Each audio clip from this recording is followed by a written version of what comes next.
హల్లెలూయా. మరొక్కసారి ఈ 6వ మాసంలో దేవుని వాక్యాన్ని మీతో పంచుకోవడానికి దేవుడు నాకు ఇచ్చినటువంటి ఈ సమయమును బట్టి, ధన్యతను బట్టి దేవుడి నామాన్ని స్తుతిస్తూ కృతజ్ఞతాస్తుతులు చెల్లిస్తున్నాను. దేవుని సన్నిధికి చేరువచ్చినటువంటి మీ అందరికీ కూడా నా హృదయపూర్వకమైన వందనాలు తెలియజేస్తున్నాను. అందరికీ వందనాలండి. దేవునికి స్తోత్రం. హల్లెలూయా, హల్లెలూయా. ఎంతమంది దేవుని వాక్యాన్ని వినడానికి ఆసక్తిగా ఉన్నారు? అందరికీ కూడా చాలా ఆసక్తిగా ఉంది. ఎందుకంటే ఈరోజు దేవుడు ఒక వాగ్దానాన్ని మనతో చేయబోతున్నారు. వాగ్దానం చేసినటువంటి దేవుడు నమ్మదగినవాడు. కాబట్టి ఆయన మనతో మాట్లాడేటప్పుడు మనం శ్రద్ధగా దేవుని వాక్యాన్ని వినాలి. ఎవరైతే వింటారో వారితోటే మాట్లాడడానికి దేవుడు ఇష్టపడతాడు. మనమైనా చూడండి, ఎవరైనా మన మాట వింటుంటేనే వారితో ఏం చేస్తాం? మాట్లాడడానికి ఇష్టపడతాం. మన మాట ఎవరైనా వినలేదనుకోండి, మరలా వాళ్ళతో మాట్లాడడానికి ఇష్టపడతామా? వాళ్ళకి చెప్పడానికి ఇష్టపడతామా? ఇష్టపడం. అలాగే దేవుడు కూడా మాట్లాడే వారితో, వినేవారికే చెప్పడానికి, వినేవారితో మాట్లాడడానికే ఇష్టపడతారు. మరి వినకపోవడం అది మనకే నష్టాన్ని కలిగిస్తుంది. అదే దేవుని మాట శ్రద్ధగా విన్నామనుకోండి, భూమి మీద ఉన్న సమస్త జనముల కంటే మనల్ని హెచ్చిస్తాడు. మరి వినకపోవడం అది కూడా మనమే నష్టాన్ని కొని తెచ్చుకున్నట్లు అవుతుంది. ఒక విషయాన్ని నేను జ్ఞాపకం చేసి నా మాటలో ముందుకు వెళ్తాను. ఒకరోజటండి ఒక జింక పిల్లల్ని పెట్టిందట. పిల్లల్ని పెడుతూ ఆ పిల్లల్ని చక్కగా చూసుకుంటుందట. బయటికి వెళ్ళి పిల్లలకి ఆహారాన్ని తీసుకొచ్చి పెడుతూ, బయటికి తను ఆహారానికి వెళ్ళేటప్పుడు, నేను ఆహారాన్ని తీసుకొస్తున్నాను కదా మీకోసం, మీరు చాలా జాగ్రత్తగా ఉండండి. ఎందుకంటే అడవులో ఏముంటాయి? క్రూర మృగాలు ఉంటాయి కదా, మిమ్మల్ని వేటాడి చంపేస్తూ ఉంటాయి. మీరు ఇంకా ఎదగలేని పరిస్థితిలో ఉన్నారు కదా, చిన్నగా ఉన్నారు కదా, చాలా జాగ్రత్తగా ఉండండి అని జాగ్రత్తలు చెప్పి వెళ్తూ ఉండేదట. బయటికి వెళ్ళి ఆహారం తీసుకొచ్చి పిల్లలకి పెడుతూ ఉండేదట. ఒకరోజు ఒక పిల్ల జింక ఆహారం కోసం బయటకు వెళ్ళింది. జింక పిల్ల అలా బయటకు వచ్చిందట. బయటకు వచ్చి చూస్తే అక్కడ పచ్చిక కనిపించిందట. అయ్యో, మా అమ్మ ఎందుకు ఎంతసేపు మమ్మల్ని ఎక్కడ ఉండమంటది? లోపలే ఉండమంటది, బయటికి రావద్దంటది, జాగ్రత్త జాగ్రత్త అని చెప్తూ ఉంటుంది. ఇక్కడ చాలా పచ్చిక ఉంది కదా అని వెళ్ళి ఆ పచ్చిక మేస్తుందట. మేస్తూ ఉంటే ఈలోగా ఒక పులి చూసింది. ఎవరిని? జింక పిల్లని చూసి ఒక్క దాటున పంజాతో ఒక్కటి కొట్టగానే ఏమైపోయింది? వెంటనే చనిపోయిందట. చనిపోతే అప్పుడు పులికి ఒక ఆలోచన వచ్చింది. పులికి కూడా ఇంటి దగ్గర ఎవరున్నారు? పిల్లలు ఉన్నాయి. పులికి కూడా ఏమున్నాయి? పిల్లలు ఉన్నాయి. కాబట్టి ఇది చాలా లేత జింక కదా, ఈ లేత జింక మాంసం నా పిల్లలకి బాగుంటుంది, నా పిల్లలు చక్కగా తినగలుగుతాయి అని పులి ఏం చేసిందంటే, తన పిల్లలని ఆ జింక దగ్గరికి తీసుకొద్దాం, ఆహారం పెడదాం అనేటువంటి ఆలోచనతో ఆ జింక దగ్గర ఎవరినైనా కాపలా పెడదాం అనేసని అటుగా వెళ్తుందట. ఎవరు అంటే నక్క వెళ్తుందట. దారిలో వెళ్తుంటే అప్పుడు నక్కని పిలిచిందట. ఈ నక్క ఇలా రా అన్నదట. వచ్చిందట నక్క. ఇక్కడ ఈ జింక పిల్లని చూస్తూ ఉండు, నేను వెళ్ళి నా పిల్లల్ని తీసుకొస్తాను ఆహారం కోసం అని నక్కను కాపలా పెట్టి జింక దగ్గర వెళ్ళిందట పులి. వెళ్ళి తన పిల్లల్ని తీసుకొచ్చేలోగా నక్కకి కక్కుర్తి ఎక్కువ కదా, ఆ జింక పిల్ల యొక్క చెవులు 2 తినేసిందట. ఎవరు? నక్క. తినేస్తే పులి వచ్చి చూసిందట. ఇదేంటి, నేను ఇందాక చంపేసరికి ఈ జింక పిల్లకి ఏమున్నాయి? 2 చెవులు ఉన్నాయి, ఇప్పుడు చెవులు లేవేంటి? నువ్వే తినేసావు కదా నక్క, చెప్పు అన్నదట పులి. అంటే అప్పుడు నక్క అన్నదట, ఈ జింక పిల్లకి చెవులు లేవు అనేసని అన్నదట పులితో. లేదు, నువ్వు అబద్ధం చెప్తున్నావు, ఖచ్చితంగా ఈ జింక పిల్లకి చెవులు ఉన్నాయి అనేసి అంటే, అప్పుడు ఆహారాన్ని తీసుకుని జింక వస్తుందట. దారిలో వస్తూ ఉంటే పులి, అదిగో ఆ జింక పిల్ల యొక్క తల్లి వస్తుంది, దాన్ని అడుగుదాం, ఈ జింక పిల్లకి చెవులు ఉన్నాయో లేదో చెప్తుంది అని జింకను కేకేసిందట. కేకేస్తే జింక వచ్చిందట పులి దగ్గరికి. వస్తే అప్పుడు పులి అంటుందట, ఏ జింక, నీ పిల్లకి చెవులు ఉన్నాయా లేదా, నిజం చెప్పు అన్నదట. అప్పుడు ఆ జింక అంటుందట కన్నీటితో, పులితో ఏమనో తెలుసా, కన్నీళ్ళు పెట్టుకుంటూ, నా పిల్లకి చెవులు లేవు, చెవులే గనక ఉంటే బయటికి వెళ్ళొద్దు, జాగ్రత్తగా ఉండమ్మా అని నేను చెప్పిన మాట ఎప్పుడో ఆలకిందును, కానీ నా పిల్లకి చెవులు లేవు గనుకనే బయటకు వచ్చింది. బయటకు వచ్చి నీ పంజా దాడికి గురైపోయింది.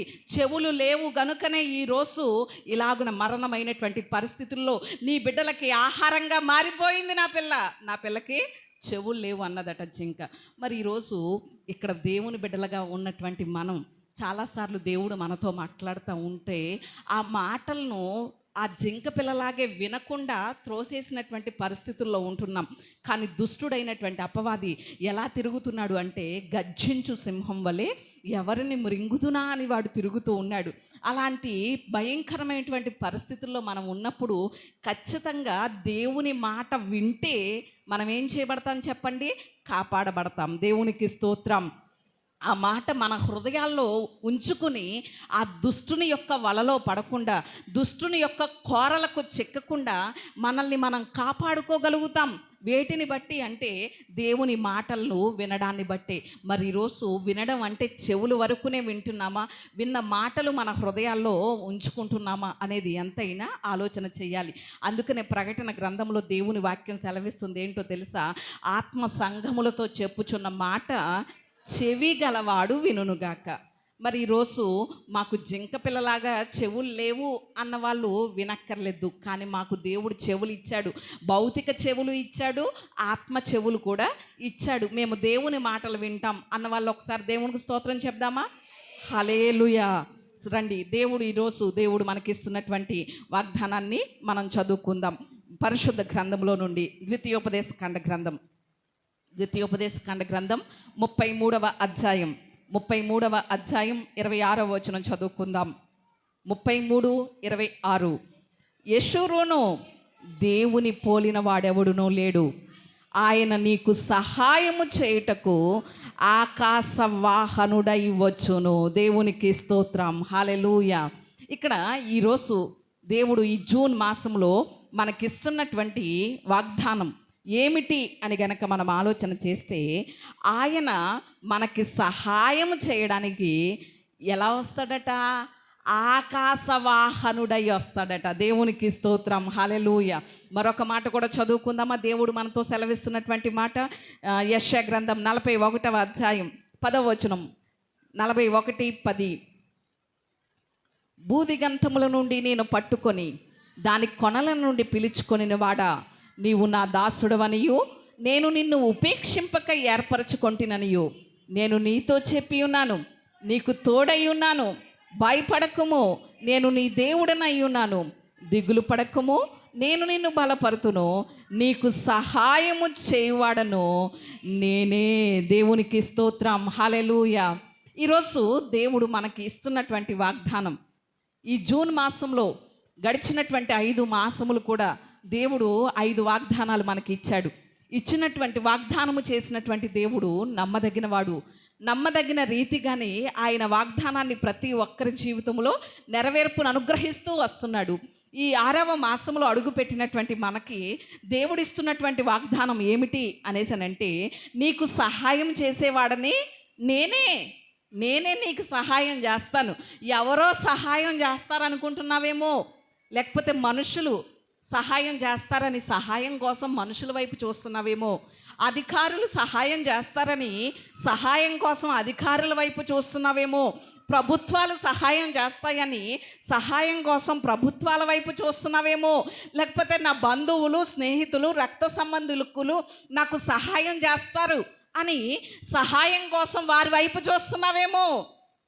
కానీ నీకు సహాయం చేసేవాడని నేనే. ఎవరో సహాయం చేయడానికి వస్తారు. నేను ఇబ్బందిలో ఉన్నాను కదా, ఇరుకులో ఉన్నాను కదా, కష్టంలో ఉన్నాను కదా, బలహీనతలో ఉన్నాను కదా, నాకు సహాయం చేయడానికి ఎవరో వస్తారనుకుంటున్నావేమో. కానీ నీకు సహాయం చేసేవాడని నేనే. నీకు సహాయం చేయడానికి నేనేం ఎక్కువస్తానంటున్నాడు దేవుడు? ఆకాశవాహనుడై వస్తాడట. దేవునికి స్తోత్రం. అంటే మనం ఎవరి దగ్గరికన్నా వెళ్ళాలి అంటే ఏ వాహనాలు ఉపయోగిస్తాం? నడిచి వెళ్తున్నారా? కనీసం చిన్న కొట్టు దగ్గరికి వెళ్ళమంటేనే ఏం కావాలంటున్నారు పిల్లలు? బండి కావాలంటున్నారు కదండి. సైకిల్ రోజులు పోయినాయి, ఇప్పుడు ఏం కావాలంటున్నారు? బండి ఇమ్మంటున్నారు, బండి వేసుకుని వెళ్తామంటున్నారు. అంటే సైకిల్, బండి, లేకపోతే కారు, ట్రైను, ఫ్లైటు ఇవన్నీ మన వాహనాలు. మరి దేవుడు ఏ వాహనం వేసుకుని వస్తాడట మనకు సహాయం చేయడానికి? ఆకాశమే ఆయన వాహనమట. దేవునికి స్తోత్రం. ఆయన వాహనం ఏంటి చెప్పండి? ఆకాశం. ఆకాశం అనేటువంటి వాహనం వేసుకుని వస్తాడట. ఒక్కటి ఆలోచన చేయండి, ఒక్కటి చెప్పండి. ఆకాశం లేని చోటు ఎక్కడైనా ఉందా? మా ఇంటి దగ్గర అయితే ఎప్పుడూ ఆకాశం కనిపిస్తుంది నాకు. మీ ఇంటి దగ్గర ఆకాశం ఉందా? ఉందండి? లేదా? ఆకాశం లేదా మీ ఇంటి దగ్గర? ఆకాశం లేని చోటు ఎక్కడా ఉండదు. అంటే ఆయన మనకు సహాయం చేయడానికి ఏమి ఎక్కువ వస్తున్నాడట?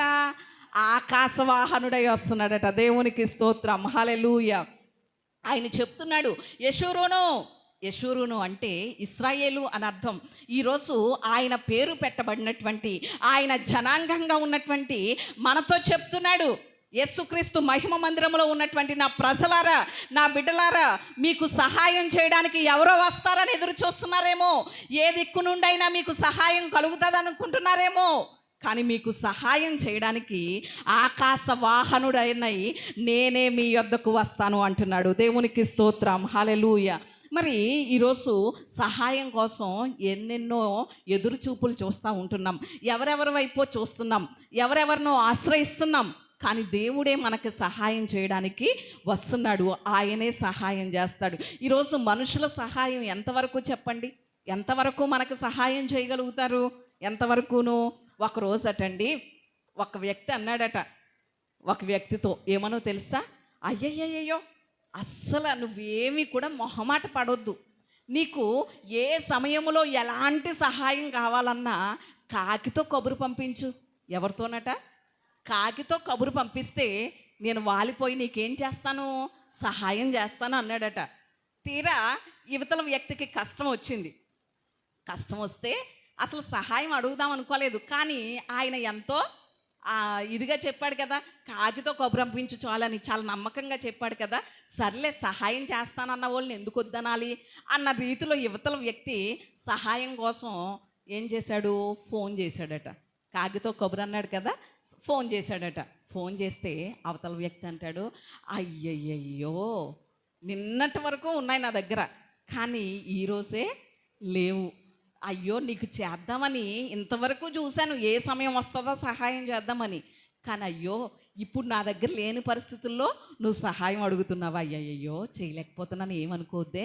మరలా ఈసారి ఖచ్చితంగా నీకు సహాయం వస్తే ఏం చెయ్యి? మరలా కాకి చేత కబురు పంపించు. ఇదే మాట చెప్తాను అన్నాడంట. దేవునికి స్తోత్రం. అంటే మనుషులు సహాయం చేస్తానంటారు. ఎంత లేదు, ఏ సమయమైనా సరే, ఎలాంటి కష్టమైనా సరే నేను నీకేం చేస్తాను? సహాయం చేస్తానంటారు. కానీ తీరా మనకి సహాయం చేయాల్సినటువంటి సమయం వచ్చేసరికి, మనం సహాయం కోసం వారిని అడిగేసరికి వారు మాట్లాడేటువంటి మాటలు, వారి మాట తీరు, వారి పరిస్థితులు ఇలానే ఉంటాయి. కానీ మన దేవుడు అలా అనేవాడు ఏమాత్రము కాదు. దేవునికి స్తోత్రం. హల్లెలూయా. ఆయన మాట ఇచ్చాడు అంటే మాట తప్పడు.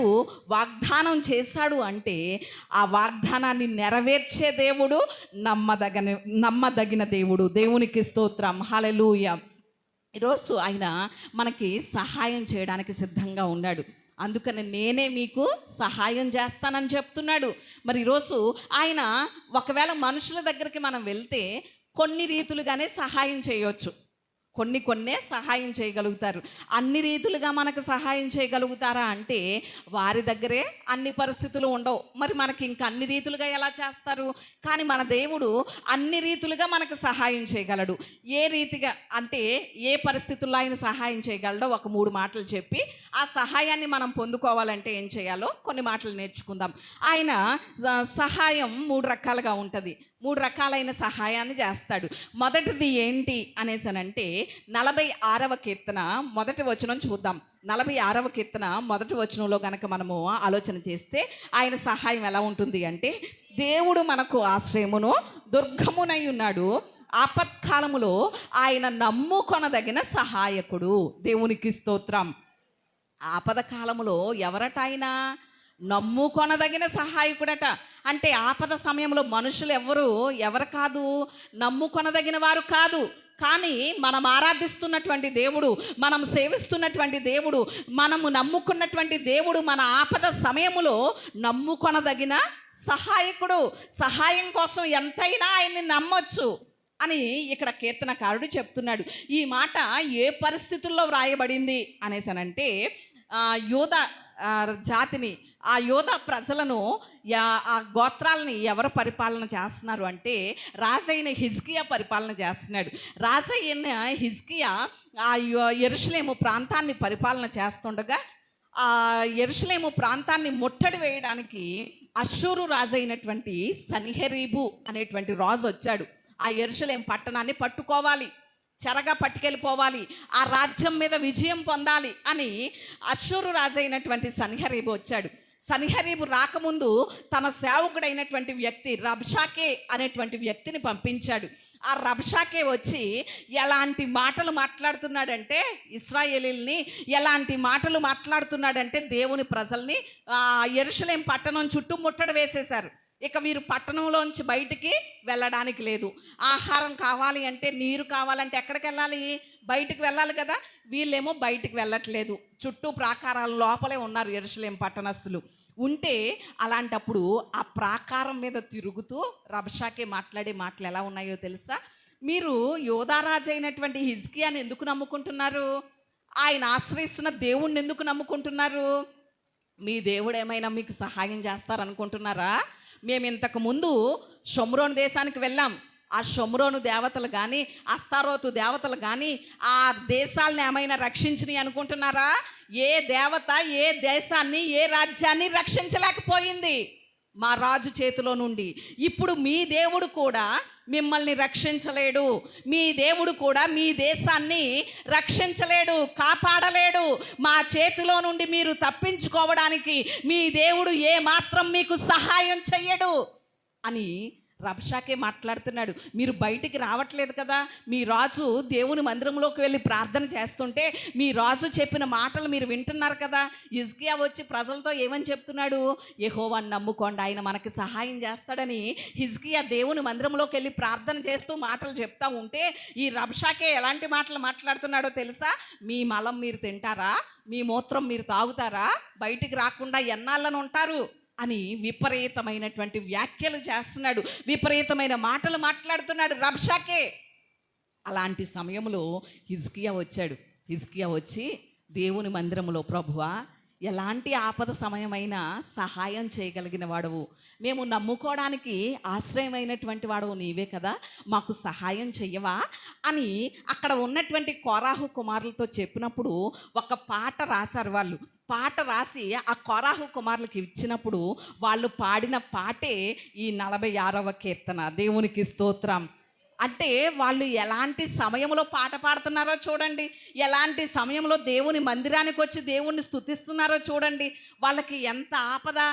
అష్షూరు రాజు వచ్చి ముట్టడి వేసేస్తే రాజ్యమంతా చెరగను పోవాలి, ఇక ఏ సహాయము లేనటువంటి పరిస్థితి. అలాంటి సమయంలో దేవుని మందిరానికి వచ్చి వారు పాడుతూ దేవుణ్ణి స్తుతిస్తూ ఉంటే వాళ్ళు ఏమని స్తుతిస్తున్నారో తెలుసా? మేము నిన్ను నమ్ముకున్నాం ప్రభువా, నీవే మాకు సహాయం అని దేవుణ్ణి ప్రార్థన చేస్తూ ఉంటే ఆ రాత్రి దేవుడు చేసిన కార్యం ఏంటో తెలుసా?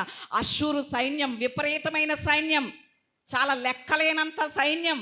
అలాంటి సైన్యంలోనికి దేవుడు ఒక దూతను పంపించాడు. ఎవరు? తన దూతను దేవుడు పంపిస్తే ఆ ఒక్క దూత ఒక్క రాత్రిలో వచ్చి 185,000 మందిని హతం చేసేసింది. దేవునికి స్తోత్రం. దేవుడు పంపించిన దూత ఆ ఒక్క రాత్రిలో ఎంతమందిని చంపేసింది చెప్పండి? శత్రు సైన్యాన్ని 185,000 మందిని చంపేసింది. అప్పుడిక సన్హెరీబుకి భయం వేసేసింది అష్షూరు రాజుకి.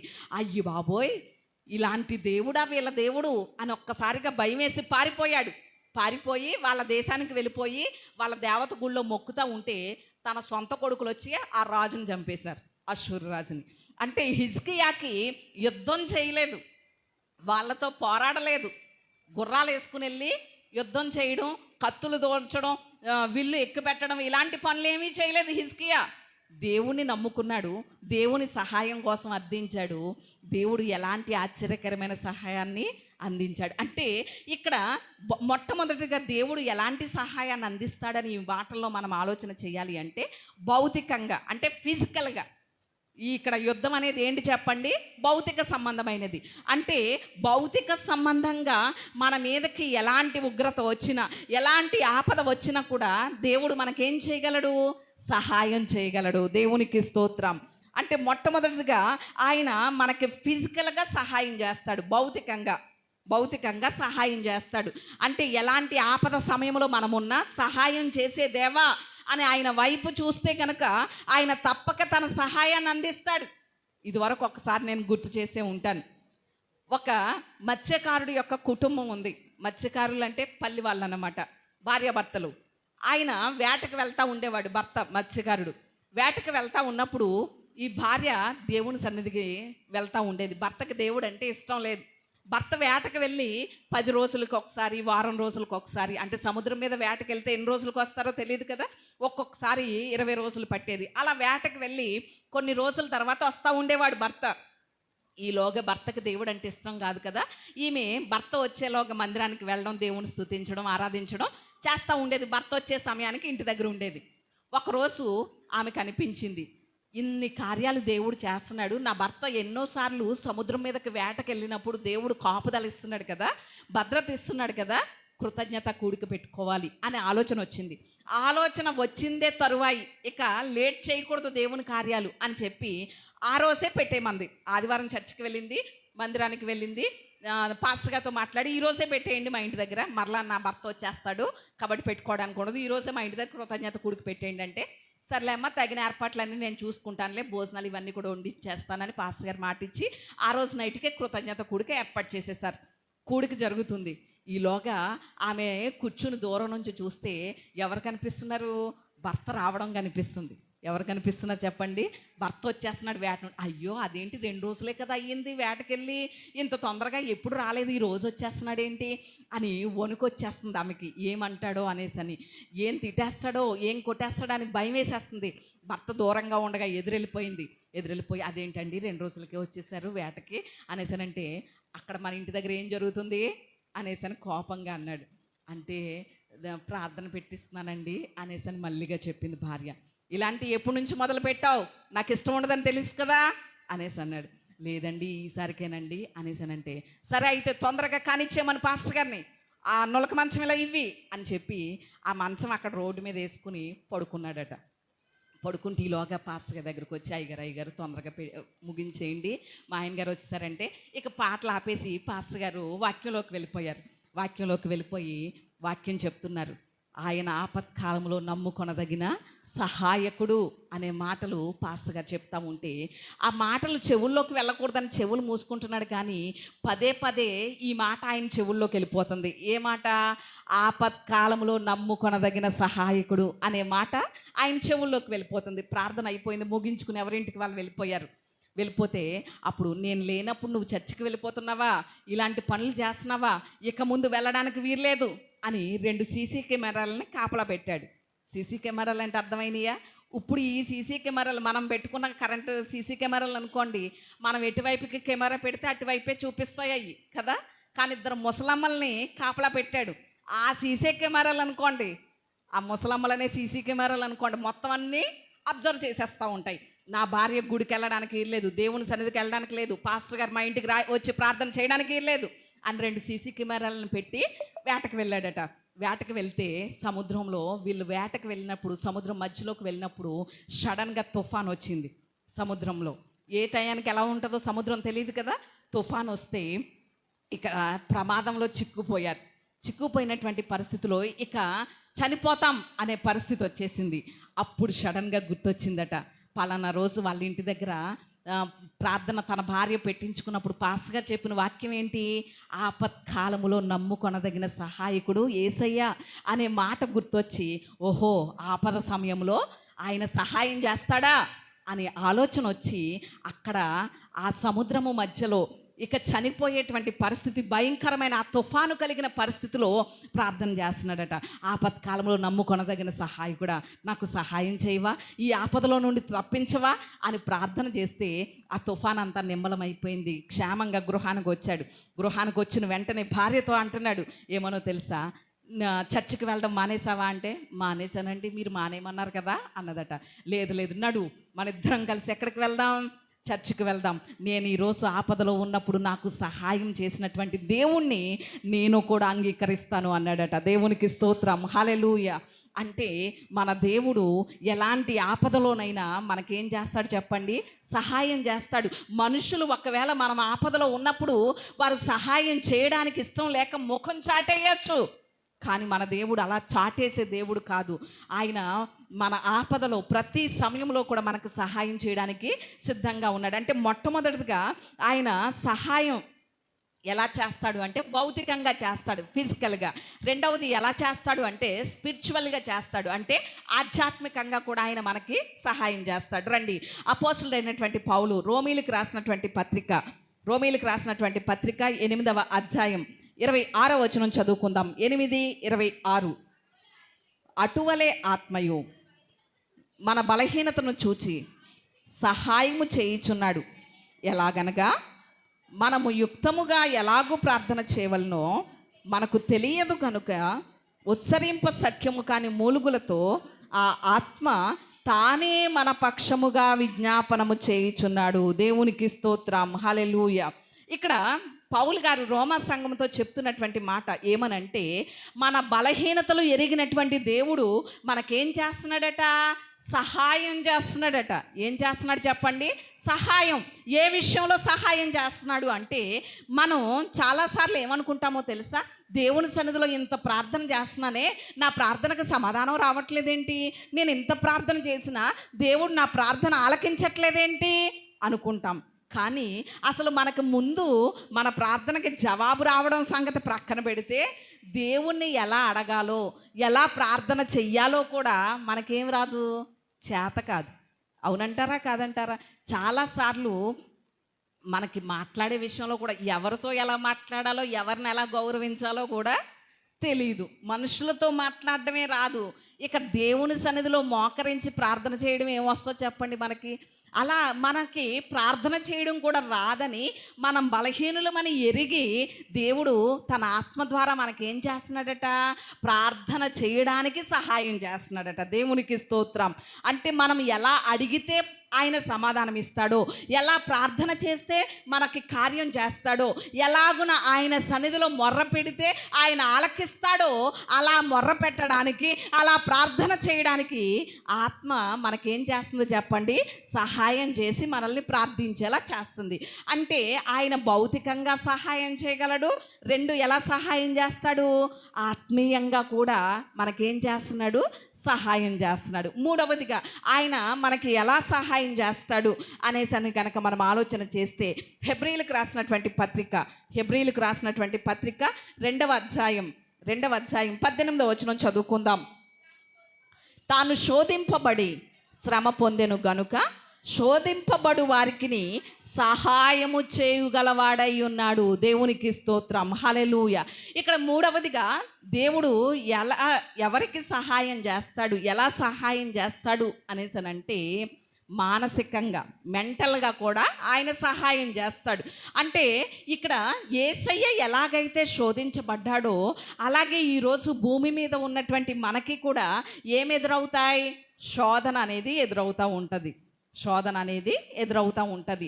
పురుషులకు కానీ స్త్రీలకు కానీ యవ్వన బిడ్డలకి అందరికీ కూడా ఏం ఎదురవుతూ ఉంటుంది? శోధన ఎదురవుతూ ఉంటుంది. ఉదాహరణకి ఒక అందమైన అమ్మాయిని చూశాడు అనుకోండి, ఆ యవ్వనస్తుడు ఏమనుకుంటాడు? ఆ అమ్మాయి ఎంత బాగుంది అని. ఎక్కడ అనుకుంటాడు? పైకి అంటాడా? అమ్మాయి దగ్గర అంటాడా? ఎక్కడ అంటాడు? మనసులో అనుకుంటాడు. అంటే శోధనకి ఏమయ్యాడు? గురైపోయాడు. అక్కడ చూడగానే ఏమైపోయాడు చెప్పండి? శోధనకి గురైపోయాడు. టెంప్టేషన్కి లోబడిపోయాడు.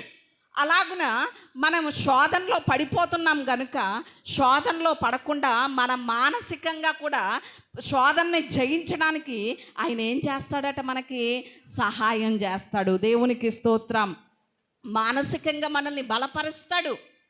మనకి యవనస్తుడైనటువంటి యోసేపు తెలుసు కదా, ఆ పోతిఫరు భార్య యొక్క కామక్రోధ చేష్టలకి లొంగకుండా తప్పించుకున్నాడు. ఎందుకు అనేసనంటే, మానసికంగా దేవుని యొక్క సహాయం అతను పొందుకున్నాడు గనుక ఎలాంటి శోధనలు వచ్చినా, టెంప్టేషన్లు వచ్చినా ఏమాత్రం గురవ్వలేదు. ఈరోజు మనం అనేక శోధనల్లో పడిపోతున్నాం, టెంప్టేషన్లో పడిపోతున్నాం, పాపంలో పడిపోతున్నాం అంటే ఖచ్చితంగా దేవుని యొక్క సహాయం మనకు అవసరం. అందుకని ఆయన చెప్తున్నాడు, నీవు మానసికంగా కూడా ఎటువంటి శోధనలో పడిపోకుండా, పాపంలో పడిపోకుండా, టెంప్టేషన్లో పడిపోకుండా మానసికంగా కూడా నేను నీకేం చేస్తాను, సహాయం చేస్తాను అంటున్నాడు. దేవునికి స్తోత్రం. అంటే దేవుడు ఏ విధంగా సహాయం చేస్తాడు? భౌతికంగా సహాయం చేస్తాడు. మనం ఆపదలో ఉన్నప్పుడు, కష్టంలో ఉన్నప్పుడు, ఇరుకులో ఉన్నప్పుడు, ఇబ్బందులో ఉన్నప్పుడు ఆయన సహాయం చేస్తాడు. రెండవది, ఆధ్యాత్మికంగా కూడా మనకి సహాయం చేస్తాడు. మనం ఎలా ప్రార్థన చేయాలో, దేవుని సన్నిధిలో ఎలా ఉండాలో, ఎలాగున భక్తి చేయాలో, ఎలాగున మన విశ్వాసాన్ని కాపాడుకోవాలో, ఎలాగున ఆయన సన్నిధిలో ఆయన్ని ఆరాధించాలో, ఇలా ఆధ్యాత్మిక విషయాల్లో కూడా మనకి సహాయం చేస్తాడు. మూడవది, మెంటల్గా అంటే మానసికంగా కూడా ఎటువంటి శోధనలో పడిపోకుండా, పాపంలో పడిపోకుండా, ఉద్రేకంలో పడిపోకుండా మనకేం చేస్తాడు, సహాయం చేస్తాడు. అందుకనే మనకి శోధన ఎదురైనప్పుడు, ప్రభువా ఈ శోధన ఎదుర్కొనే శక్తిని నాకు ఇవ్వ, ఈ శోధన మీద నాకు జయాన్ని ఇవ్వవా అని ఆయనకు అప్పగించుకుంటే ఖచ్చితంగా ఆయన సహాయాన్ని మనకి అందించే దేవుడై ఉన్నాడు. అలాగున ఆయన సహాయం చేస్తే మనం ఏం దాటుతామంటే ప్రాకారాలను సైతం దాటేస్తాం. ప్రతి యుద్ధంలో కూడా మనం ఏం పొందుకుంటాం చెప్పండి? విజయాన్ని పొందుకుంటాం. దేవునికి స్తోత్రం, హల్లెలూయా. మరి ఇలాంటి సహాయం మనం పొందుకోవాలి అంటే ఏం చేయాలి? ఈరోజు ఆయన చెప్తున్నటువంటి మాట, నేను ఆకాశ వాహనుడిగా వచ్చి నీకేం చేస్తాను, సహాయం చేస్తాను అంటున్నాడు. మరి ఆయన చేసే సహాయం పొందుకోవాలంటే అది భౌతికంగా కావచ్చు, ఆధ్యాత్మికంగా కావచ్చు, మానసికంగా కావచ్చు. ఏ రీతిగా అయినా సరే మనము సహాయం, దేవుని సహాయం పొందుకోవాలి అంటే, ఆయన మనకి సహాయం చేయాలి అంటే మనం ఏం చేయాలి అనే విషయాల్ని, కొన్ని విషయాలు ఆలోచన చేద్దాం. 40 సంవత్సరాలు ఇశ్రాయేలీలు అరణ్య యాత్రలో మేము అన్నం లేక చనిపోయాం, ఆహారం లేక చనిపోయాం అన్నవాడు ఒక్కడైనా ఉన్నాడా? ఎవరూ లేరు. అయ్య బాబోయ్ 40 సంవత్సరాలు మాకు నీళ్లు లేక మేము అల్లాడిపోయాం, నీళ్లు దొరకక అన్నవాళ్ళు ఒక్కళ్ళైనా ఉన్నారా? లేరు. ఎప్పటికప్పుడు ఆయన ఆశ్చర్యకరమైన సహాయాన్ని అందిస్తూ వారికి ఏ సమయానికి ఏది కావాలో ఏం చేసేవాడు, ఆయన సహాయం చేసి అందిస్తూ ఉన్నాడు. ఇశ్రాయేలీలనే కాదు, ఈరోజు మన జీవితంలో ఇంతవరకు కూడా సమూయేలు గ్రంథంలో సమూయేలు అన్నాడు కదా, ఎబెనేజరుగా ఇంతవరకు ఉండి మనకు సహాయం చేసిన దేవుడు. అలాగే ఇంతవరకు గడిచినటువంటి 5 నెలల వరకు కూడా ప్రతి విషయంలో మనకి సహాయం చేస్తా వచ్చాడా లేదా? మన కుటుంబాలు పోషించబడే విషయంలో కానివ్వండి, మన పిల్లల ఫీజులు కట్టే విషయంలో కానివ్వండి, ఆర్థిక ఇబ్బందులో కానివ్వండి, బలహీనతల్లో కానివ్వండి, అనారోగ్యంలో కానివ్వండి, సమస్యల్లో కానివ్వండి, ప్రతి విషయంలో మనకింతవరకు కూడా ఏం చేశాడు? ఎబెనేజరుగా ఉండి తన సహాయాన్ని అందిస్తూనే వచ్చాడు. ఇక మీదట కూడా ఏం చెప్తున్నాడో తెలుసా? ఒకవేళ భౌతికంగా, ఆధ్యాత్మికంగా, మానసికంగా ఏ రీతిగా నీకు సహాయం కావాలన్నా నేనేం చేస్తాను, మీకు సహాయం చేస్తాను అంటున్నాడు. మరి ఆయన మనకి సహాయం చేయాలి అంటే మనం ఏం చేయాలి? ఆయన సహాయాన్ని మనం పొందుకోవాలి అంటే మనం ఏం చేయాలి? తొందరగా మనం కొన్ని మాటలు ఆలోచన చేద్దాం. ఒక 3-4 మాటలు, 3 మాటలే మనము ఆలోచన చేద్దాం. తొందరగా చూద్దాం. ఆయన సహాయాన్ని మనం పొందుకోవాలి అంటే, ఆయన మనకు సహాయం చేయాలంటే ఏం చేయాలి? దినవృత్తాంతాలు 2వ గ్రంథం 20వ అధ్యాయం 4వ వచనం చదువుకుందాం. యూదావారు యెహోవా వలని సహాయమును వేడుకొనుటకై కూడుకొనిరి, యెహోవా యొద్ద విచారించుటకు యూదా పట్టణములన్నిటిలో నుండి జనులు వచ్చిరి. దేవునికి స్తోత్రం, హల్లెలూయా. ఇక్కడ మనం ఆలోచన చేస్తున్నటువంటి మాట, యూదా రాజ్యాన్ని ఎవరు పరిపాలన చేస్తున్నారు అంటే యెహోషాపాతు పరిపాలన చేస్తున్నాడు. యెహోషాపాతు పరిపాలన చేస్తున్నటువంటి కాలంలో 3 రాజ్యాల వారు ఆ రాజ్యాన్ని కొలగొట్టడానికి, ఆ రాజ్యాన్ని జయించడానికి, యుద్ధం చేయడానికి యెహోషాపాతు మీదకి వచ్చారు. 3 రాజ్యాల వారు వచ్చేస్తే అప్పుడు యెహోషాపాతు చేయాల్సిన పని ఏంటి? ఎవరైనా యుద్ధం చేయడానికి వచ్చారు రాజ్యం మీదకు. ఉదాహరణకి భారతదేశానికి పాక్కి గడిచినటువంటి దినాల్లో ఏం జరుగుతూ వచ్చింది? వార్ జరుగుతూ వచ్చింది. అప్పుడు భారతదేశం ఏం చేసింది? అసలు ఆర్మీ వాళ్ళని ఇంకా ప్రిపేర్ చేసింది, ఇంకా ఎక్కువ చేసింది కదా. అలా చేస్తారు. ఏ దేశం మీదకి ఇంకొక దేశం వాళ్ళు యుద్ధానికి వచ్చారు అంటే ఆ దేశం వాళ్ళు చేసేటువంటి పని ఏమిటి అనేసనంటే వాళ్ళ సైనికుల్ని పెంచుకుంటారు. వాళ్ళ సైన్యాన్ని ఎలర్ట్ చేస్తారు, సిద్ధంగా ఉండమని. ఏ సమయంలోనైనా పోరాడడానికి సిద్ధంగా ఉండమని సైన్యాన్ని అలర్ట్ చేస్తారు. ఇంకా చాలామందిని సైన్యంలోకి తీసుకోవడం చేస్తారు. వారి ఆయుధాలను అన్నింటినీ కూడా బాగా పదును పెట్టుకుంటూ ఉంటారు. ఇలాంటి పనులు చేస్తారు ఎవరైనా యుద్ధానికి వస్తే. కానీ యుద్ధం చేయడానికి 3 దేశాల వాళ్ళు ఈ దేశం మీదకి వస్తే సైన్యం దగ్గరికి వెళ్ళలేదు, ఆయుధశాల దగ్గరికి వెళ్ళలేదు, ఆయుధాలు ఎలా ఉన్నాయని చూడలేదు యెహోషాపాతు.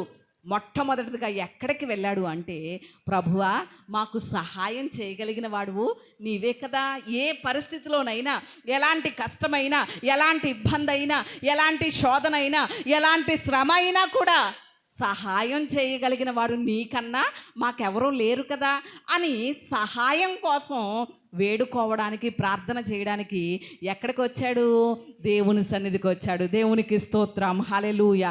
అంటే ఈరోజు కూడా ఈ వాక్య లేఖనాన్ని బట్టి మనం నేర్చుకోవాల్సినటువంటి విషయం ఏమిటి అంటే, మనం సహాయం కావాలి అంటే, దేవుడు మనకి సహాయం చేయాలి అంటే మనం ఏం చేయాలి? దేవుణ్ణి వేడుకోవాలి. దేవునికి స్తోత్రం. సహాయం కోసం ఏం చేయాలి చెప్పండి? దేవుని వేడుకోవాలి, ప్రార్థన చేయాలి. అప్పుడే మనం సహాయం పొందుకుంటాం. అందుకనే కీర్తనకారుడు చాలా కీర్తనల్లో ఈ ప్రార్థన చేస్తూ ఉంటాడు. 22:19 చూడండి. దేవా నా సహాయమున కొరకై త్వరగా రమ్ము అంటాడు. ఇదే మాట చాలా కీర్తనలో ప్రస్తావించాడు. అంటే సహాయం చేయడం కోసం దేవునికి ఏం చేస్తున్నాడు? ప్రార్థన చేస్తూ వచ్చాడు. ఈరోజు మరి మనము కూడా దేవుని సహాయం కోసం ఏం చేయాలి చెప్పండి? ప్రార్థన చేయాలి. అందుకనే హెబ్రీ గ్రంథకర్త అంటాడు, హెబ్రీలకు రాసినటువంటి పత్రిక 4వ అధ్యాయం 16వ వచనంలో చూస్తే, సమయోచితమైనటువంటి సహాయము కొరకు ఆయన కృపాసనము దగ్గరికి ధైర్యంగా సమీపిస్తున్నాం. అంటే ఏ సమయానికి మనకి ఏ సహాయం కావాలో ఆ సహాయం కోసం ఎక్కడికి వెళ్తున్నామంట? ఆయన కృపాసనం దగ్గరికి, ఆయన పాదాల దగ్గరికి వెళ్తున్నామంట సహాయం కోసం. మరి ఈరోజు ఎంతమంది, ప్రభువా నేను ఈ ఆపదలో ఉన్నాను, నేను ఈ కష్టంలో ఉన్నాను, ఈ ఇరుకులో ఉన్నాను, ఈ ఇబ్బందిలో ఉన్నాను అని ఎంతమంది ఆయన సహాయం కోసం వేడుకోగలుగుతున్నాం? ఎంతమంది ఆయన సహాయం కోసం ప్రార్థించగలుగుతున్నాం?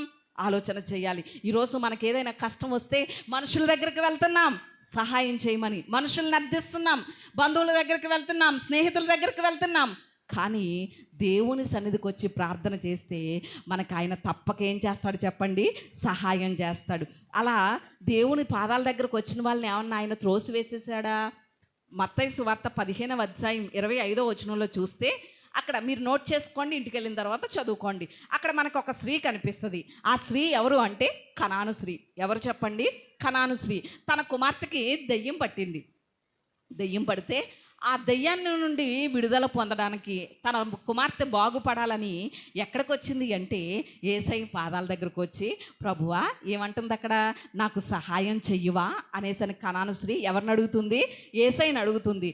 యేసయ్యని అడిగితే మొదట ఆయన విన్నట్లుగా ఊరుకున్నాడు. కానీ అలాగనే పట్టుపట్టి, ప్రభువా నాకు సహాయం చేయవా, నా కుమార్తెను బాగు చేయవా అనేసని చెప్తా ఉంటే తరువాత ఏం చేశాడు చెప్పండి? ఆ కనాను స్త్రీ యొక్క కుమార్తెని దేవుడు బాగు చేయడం జరిగింది. అంటే ఆయన దగ్గరకు వచ్చిన వాళ్ళని ఆయన ఏమాత్రం కూడా త్రోసివేసే దేవుడు కాదు. నువ్వు ఏ సహాయం కోసం వచ్చినా సరే ఆయన తప్పక ఏం చేస్తాడు? నీకు సహాయం చేస్తాడు. మార్కు సువార్త 9వ అధ్యాయం 22వ వచనంలో చూస్తే అక్కడ మోక్షరోగంతో ఉన్నటువంటి ఒక కుమారుడు కనిపిస్తాడు. ఆ కుమారుని యొక్క తండ్రి యేసయ్య పాదాల దగ్గరకు వచ్చాడు. వచ్చి, ప్రభువా నాకేమైనా నీవు సహాయం చేయగలవా? నా కుమారుడు ఇలాంటి బలహీనతలో ఉన్నాడు అని అడుగుతున్నాడు. అంటే ఆ వ్యక్తి కూడా దేనికోసం వచ్చాడు? యేసయ్య దగ్గరికి సహాయం చేయమని అడగడానికి వచ్చాడు, సహాయం చేయమని అర్థించడానికి వచ్చాడు, సహాయం చేయమని వేడుకోవడానికి వచ్చాడు. మరి ఆ వ్యక్తిని ఏమైనా దేవుడు త్రోసేశాడా? త్రోసివేయలేదు. తన కుమారుడిని ఏం చేశాడు చెప్పండి? బాగు చేశాడు. ఈరోజు మనం దేవుని సన్నిధిలో ప్రార్థన చేస్తే, మనం దేవుని సన్నిధిలో మొర్ర పెడితే, విజ్ఞాపన చేస్తే, ఆయన్ని వేడుకుంటే ఖచ్చితంగా ఆయన మనకేం చేస్తాడు చెప్పండి? సహాయం చెయ్యకుండా ఉండడు, తప్పక సహాయం చేస్తాడు. దేవునికి స్తోత్రం. గడిచినటువంటి కరోనా కాలంలో ఒక సాక్ష్యం నేను విన్నాను. ఏంటి అంటే, గడిచినటువంటి కరోనా కాలంలో సెకండ్ వేవ్లో చాలా క్రిటికల్గా ఉన్నటువంటి పరిస్థితులు కదా. కనీసం కేసులు వచ్చిన వాళ్ళని హాస్పిటల్లో జాయిన్ చేయడానికి కూడా ఏమి లేవు, బెడ్లు ఖాళీ లేవు. అలాంటి పరిస్థితుల్లో ఒక తల్లి తన కుమారుడికి కిడ్నీలు 2 పాడైపోయినాయట. పాడైపోయినటువంటి పరిస్థితుల్లో హాస్పిటల్కి తీసుకొచ్చిందటండి. తీసుకొస్తే కనీసం జాయిన్ చేయడానికి ఆమె దగ్గర డబ్బులు లేవు, కనీసం బెడ్ కూడా ఖాళీ లేదు. అసిస్టెంట్ డాక్టర్ గారు అలా ఉంటారు కదా, ఒక ఆవిడని పట్టుకున్నారట. ఆమె దేవుణ్ణి నమ్ముకున్న ఆమెను పట్టుకుని, అమ్మ ఎలాగైనా నా బిడ్డను జాయిన్ చేసుకోండి అనేసని అంటే, అమ్మ జాయిన్ చేసుకోవాలంటే లక్షల రూపాయలు కట్టాలి ముందుగానే అనేసని ఆమె చెప్పారట. చెప్తే, లేదండి రేపు ఉదయానికే మీరు ఎంత కట్టమంటారో రేపు ఉదయానికే నేను కడతాను, నాకు 24 గంటలు టైం ఇవ్వండి, నా బిడ్డను జాయిన్ చేసుకోండి, కిడ్నీలు 2 కూడా పాడైపోయి చాలా బలహీనంగా ఉన్నాడు అంటే, అప్పుడు ఆమెకి చాలా జాలేసిందట. దేవుణ్ణి నమ్ముకున్న వాళ్ళకి చాలా జాలి ఉంటుంది కదా. అప్పుడు జాలేసి ఆమె, సరేనమ్మా నా పై డాక్టర్తో నేను మాట్లాడతాను అనేసి అని చెప్పి ఆమె డాక్టర్ గారితో మాట్లాడారట. అసలు మనం హాస్పిటల్కి వెళ్తే ముందే ఏం కట్టించుకుంటారు, అడ్వాన్స్ కట్టించుకుంటారా లేదా? కానీ కట్టించుకోకుండా జాయిన్ అవ్వడానికి ఎవరో ఒప్పుకోరు ఏ హాస్పిటల్లో. కానీ ఈమె రికమెండేషన్ చేయడంతో, ప్రాధేయపడడంతో సరే అని డాక్టర్ గారు ఒప్పుకున్నారు. పై డాక్టర్ గారు ఒప్పుకుంటే ఓ ప్రక్కనే బెడ్ వేసి ఆ వ్యక్తిని జాయిన్ చేశారు. 24 గంటల సమయం ఇచ్చారు. ఏం కట్టడానికి? ఫీజు కట్టడానికి. అప్పుడు ఈమె వచ్చి, అమ్మ నేను మాట్లాడాను కాబట్టి డాక్టర్ గారితో 24 గంటల సమయం ఇచ్చారు, మీరు ఖచ్చితంగా 24 గంటల్లో ఎలాగైనా సరే ఫీజు చెల్లించేయండి, లేకపోతే నన్ను ఊరుకోరు, నా ఉద్యోగం పోతుందని చెప్పిందట. సరేనమ్మా అని ఆమె గదిలోకి వెళ్ళి మోకరించిందట. ఎవరు? ఆ బిడ్డ యొక్క తల్లి మోకరించిందట. ఓహో ప్రార్థన చేసుకుంటుందని ఈమె వెళ్ళి ఈమె పేషెంట్లను చూసుకోవడం మొదలుపెట్టింది. తరువాత ఒక 2 గంటల తర్వాత వచ్చి చూస్తే ఆ తల్లి ఇంకా మోకాళ్ళ మీదే ఉంది అలా ప్రార్థన చేసుకుంటూ. ఓహో ఇంకా అవ్వలేదా ఈమె ప్రార్థన చేసుకోవడం అనుకుంది. మరలా రౌండ్స్కి ఇవన్నిటికి వెళ్ళొచ్చి మధ్యాహ్నం చూస్తే అప్పటికి కూడా ఎలా ఉంది, ప్రార్థనలోనే ఉందట. ఈమె అయ్యో ఇంకా ఇంటికి వెళ్ళలేదు, ఎవరిని అప్పడగలేదు, రేపు ఉదయానికి ఎలా ఫీజు చెల్లిస్తుంది అని ఈమె చూస్తుంది. కానీ ఆ తల్లి ఏం చేస్తుంది, ప్రార్థనలోనే ఉంది. తర్వాత సాయంత్రం అయిపోయిందట, 12 గంటలు అయిపోయింది. సాయంత్రం వచ్చి చూసేసరికి కూడా ఆ తల్లి ఏం చేస్తూ ఉంది, ప్రార్థన చేస్తానే ఉందట. అయ్యో రాత్రి అయిపోతుంది, 12 గంటలు అయిపోయింది, ఇప్పటికే డాక్టర్ గారు ఇచ్చినటువంటి సమయం, ఈ తల్లి ఇంకా ప్రార్థనలోనే ఉంది, ఇంకెప్పుడు వెళ్ళి ఫీజు తెస్తుంది అని ఈమె కంగారు పడుతుంది. తర్వాత నైట్ డ్యూటీ చేస్తావా, పేషెంట్లను చూస్తా, నైట్ 12 గంటలకు వచ్చి చూస్తే ఏం చేస్తుందా తల్లి, ఇంకా ప్రార్థనలోనే ఉందట, ఇంకా ప్రార్థన చేస్తుందట. అలాగే ప్రార్థన చేస్తూనే ఉందట. చేస్తూ ఉంటే అప్పుడు సరే నైట్ అయిపోయిన తర్వాత ఉదయం తీసుకొస్తుందేమో అనుకుందట. ఉదయం ఇక తెల్లవారిపోయింది, 6 అయిపోయింది. అసలు ఏం చేస్తుంది తల్లి అని వచ్చి చూసేసరికి ఉదయం 6 గంటలకి కూడా ఎలా ఉంది, ప్రార్థనలోనే ఉందట, ఇంకా ప్రార్థన చేస్తూనే ఉందట. అయ్య బాబోయ్ 9 అయితే డాక్టర్ గారు ఇచ్చినటువంటి టైం అయిపోద్ది, 24 గంటలు ఇచ్చారు, 9 అయితే డాక్టర్ గారు రౌండ్స్కి వచ్చేస్తారు, ఏం చేయాలని కంగారు పడిపోతుంది. 8 అయిపోయింది, ఇంకా తల్లి చూస్తే ప్రార్థనలోంచి లేవట్లేదు. 9 అయిపోయింది, 24 గంటల సమయం అయిపోయింది. తల్లి చూస్తే ఎక్కడుంది, ప్రార్థనలోనే ఉంది. డాక్టర్ గారు వచ్చేసారు రౌండ్స్కి. వచ్చి రాగానే ఏమడుగుతారు, ఆమె ఫీజు చెల్లించిందా లేదని అడుగుతారు. డాక్టర్ గారు వచ్చేసారు. ఏం చెప్పాలో కంగారు వచ్చేస్తుంది. నీ వల్లే నేను అవకాశం ఇచ్చానని నన్ను తిట్టేస్తారేమో అని సహోదరి కంగారు పడుతున్నారు. కంగారు పడతా ఉంటే డాక్టర్ గారు రానే వచ్చేసారు. ఆమె ఫీజు చెల్లించిందా అని అడిగారట. అడిగితే ఈ సహోదరి, ఇంకా నేను అక్కడికి ఆ పేషెంట్ దగ్గరికి ఆమె దగ్గరికి ఇంకా వెళ్ళలేదండి డాక్టర్ గారు అన్నదట. అంటే అప్పుడు డాక్టర్ గారు చెప్పిన మాట ఏంటో తెలుసా, ఈరోజు మా తల్లి యొక్క జ్ఞాపకార్థం కాబట్టి ఈరోజు వాళ్ళు కట్టవలసినటువంటి ఆ ఫీజు అంతా కూడా వాళ్ళకి కట్టకుండా చేద్దామని నా హృదయంలో ఒక ఆలోచన వచ్చింది. కాబట్టి నువ్వు వాళ్ళ దగ్గరికి వెళ్ళి ఫీజు అడగొద్దు, ఎందుకంటే మా తల్లి జ్ఞాపకార్థం గనుక, నా తల్లి జ్ఞాపకార్థ సందర్భంగా ఆ వ్యక్తికి నేనేమి ఇవ్వాలనుకుంటున్నాను, ఆ ఫీజు ఫ్రీగా ఇవ్వాలనుకుంటున్నాను, వైద్యం చేయాలనుకుంటున్నాను అన్నారట. దేవునికి స్తోత్రం. తల్లి చేసింది ఏంటి, ఆ తల్లి ఆ బిడ్డను జాయిన్ చేసిన తర్వాత ఇచ్చినటువంటి ఆ 24 గంటల సమయం ఆ తల్లి చేసింది ఏంటి, గడిచిన కరోనా కాలంలో జరిగినటువంటి విషయం ఇది, నిజ సంఘటన. ఏం చేసింది, 24 గంటలు బంధువుల దగ్గరికి వెళ్ళలేదు, స్నేహితుల దగ్గరికి వెళ్ళలేదు, ఎవరు అప్పిచ్చే వాళ్ళ దగ్గరికి వెళ్ళలేదు, బ్యాంక్ దగ్గరికి లోన్కి వెళ్ళలేదు, ఎక్కడికి వెళ్ళలేదు. ఒక్కటే చేసింది, దేవుని పాదాలు పట్టుకుని ప్రార్థన చేసింది. 24 గంటలు అలా మోకాళ్ళ మీద ఉండి ప్రార్థన చేస్తూ ఉండిపోయింది. దేవుడు ఏం చేశాడు చెప్పండి, ఆశ్చర్యకరమైన సహాయం అందించారు. దేవునికి స్తోత్రం. ఈరోజు మనకి ఎలాంటి సహాయం కావాలన్నా రా దేవుని పాదాల దగ్గరికి, పట్టుకో దేవుని పాదాలు. ఖచ్చితంగా ఆయన మనకేం చేస్తాడు చెప్పండి? సహాయం చేయగలిగిన వాడై ఉన్నాడు. రెండవదిగా ఆయన మనకి సహాయం చేయాలంటే మనం ఏం చేయాలి అనే విషయాన్ని ఆలోచన చేద్దాం. 28వ కీర్తన 7వ వచనం చూద్దాం. 7వ చరణం చూద్దాం. 28:7 యెహోవా నా ఆశ్రయము, నా కేడెము, నా హృదయము ఆయన యందు నమ్మిక ఉంచెను గనుక నాకు సహాయము కలిగెను. దేవునికి స్తోత్రం, హల్లెలూయా. ఇక్కడ భక్తుడు దావీదు అంటున్నాడు, కీర్తనకారుడు, నా హృదయము దేవుని యందు ఏమి ఉంచింది? నమ్మిక ఉంచింది కనుక ఎలాంటి ప్రమాదకరమైన పరిస్థితులైనా, నా సొంత మాంగారే నన్ను చంపాలని తరిమిన, నా కడుపున పుట్టినటువంటి నా బిడ్డే నన్ను చంప చూసిన, రాజ్యంలో ఎన్నో పోరాటాలు, ఎన్నో యుద్ధాలు, అంతకమించి శత్రు రాజైనటువంటి ఆకీషు దగ్గర నేను పట్టబడినటువంటి సమయంలో ఇలాంటి ప్రతికూల పరిస్థితులు, పోరాటాలు, సమస్యలు వచ్చినా కూడా నా హృదయం ఎవరి యందు నమ్మికించింది? దేవుని యందే నమ్మికించింది కనుక ఆయన వలన నాకు ప్రతి సమస్యలో, ప్రతి కష్టములో, ప్రతి ఇబ్బందులో నాకేం కలిగింది? సహాయం కలిగింది అని చెప్తున్నాడు. దేవునికి స్తోత్రం. మరి ఈరోజు మనకి సహాయం కలగాలి అంటే రెండవదిగా మనం ఏం చేయాలి చెప్పండి? దేవుని ఎడల నమ్మిక ఉంచాలి. మనం ఆయన యందు నమ్మిక ఉంచితే ఖచ్చితంగా ఆయన సహాయం చేస్తాడు. ఇందాక ఆల్రెడీ మాట్లాడుకున్నాం కదా, మోక్షరోగంతో ఉన్నటువంటి ఆ తండ్రి, ఆ కుమారుడు యొక్క తండ్రి వచ్చినప్పుడు నాకు సహాయం చెయ్యవా అన్నప్పుడు యేసయ్యని అడిగినప్పుడు యేసయ్య ఏమన్నాడో తెలుసా? నమ్ముట నీ వలనైతే నమ్మువానికి సమస్తము సాధ్యం అంటే ఆ తండ్రి ఒకటి వేడుకున్నాడు యేసయ్యని, ఏమనో తెలుసా? అపనమ్మిక నాలో రాకుండా సహాయం చెయ్యి ప్రభువా. అంటే నాలో అపనమ్మిక వస్తే నేను నీ కార్యం చూడలేను, నాలో ఉన్న అపనమ్మికను బట్టి నేను నీ సమాధానం పొందలేను, నాలో ఉన్న అపనమ్మికను బట్టి నా కొడుకు స్వస్థత పొందలేడు. కాబట్టి అపనమ్మిక అనేది నాలో రాకుండా ముందు నాకేం చెయ్యి? సహాయం చెయ్యి. అప్పుడు హృదయపూర్వకంగా నిన్ను నమ్ముతాను, నీ కార్యాలను చూస్తానని వేడుకున్నాడు. దేవునికి స్తోత్రం. ఈరోజు దేవుడు మనతో మాట్లాడుతున్నాడు.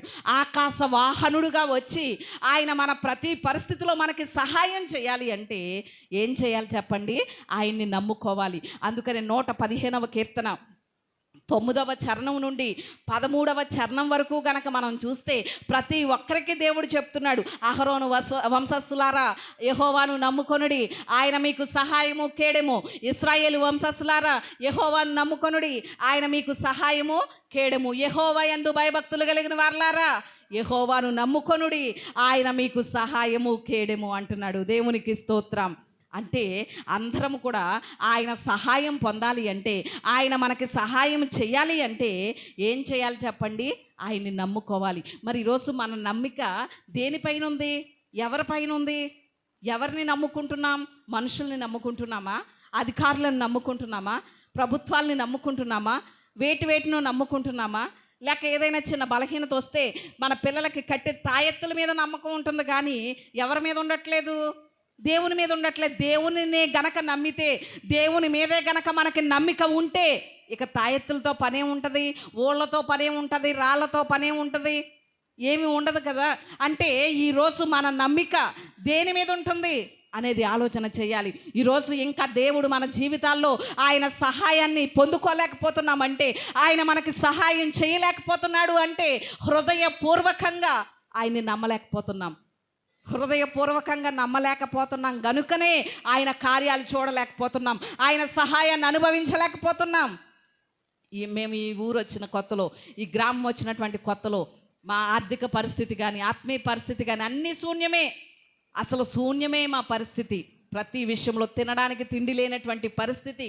అలాంటి శూన్యమైనటువంటి పరిస్థితుల్లో మేము చేసింది, దేవుడు మాకు ఇచ్చినటువంటి కృప ఏంటి అంటే, ఏ విషయమైనా సరే మా దేవుడు మాకున్నాడు అనే నమ్మిక, పిలిచిన దేవుడు నమ్మదగినవాడు అనే నమ్మికతో కొనసాగాం. దేవునికి స్తోత్రం. అదే నమ్మిక మా వాళ్ళు అన్నారు, చాలామంది బంధువులు, స్నేహితులు, ఓరుగాల్లో దీపం పెట్టి దేవుడు అంటే దేవుడు ఏం చేస్తాడు అనేసి మాట్లాడినటువంటి మాటలు ఉన్నాయి. చాలామంది హేళనగా మాట్లాడారు, అవమానకరంగా మాట్లాడారు. కానీ ఆయన్ని నమ్ముకున్న వాళ్ళని ఆయన ఏమైనా సిగ్గుపరుస్తాడా చెప్పండి? ఏమైనా సిగ్గుపరుస్తాడా? ఏ మాత్రం సిగ్గుపరిచే దేవుడు కాదు. ఒకవేళ నువ్వు మనుషుల్ని నమ్ముకుంటే సిగ్గు, అవమానం కలుగుతుంది నీకు. నీ బంధువుల్ని నమ్ముకుంటే అవమానమే కలుగుతుంది, లేకపోతే వేటినో నమ్ముకుంటే సిగ్గుపడిపోవచ్చు, అవమానపడిపోవచ్చు. కానీ ఇంతవరకు నా దేవుణ్ణి నమ్ముకున్న వాళ్ళు ఎవ్వరూ కూడా ఎన్నడూ కూడా ఏమి నొందలేదు చెప్పండి? సిగ్గు నొందలేదు. దేవునికి స్తోత్రం, హల్లెలూయా. అలాగున ఆయన్నే నమ్ముకున్న ఈరోజు ఆయన సహాయమే మేము ఇలాగున నిలబడ్డామంటే దేవునికి స్తోత్రం. ఆయన తప్పక మనకేం చేస్తాడు చెప్పండి? సహాయం. ఒకవేళ అనొచ్చు మన వాళ్ళు, నన్ను ఎలా అన్నారో మిమ్మల్ని అలాగే అనవచ్చు.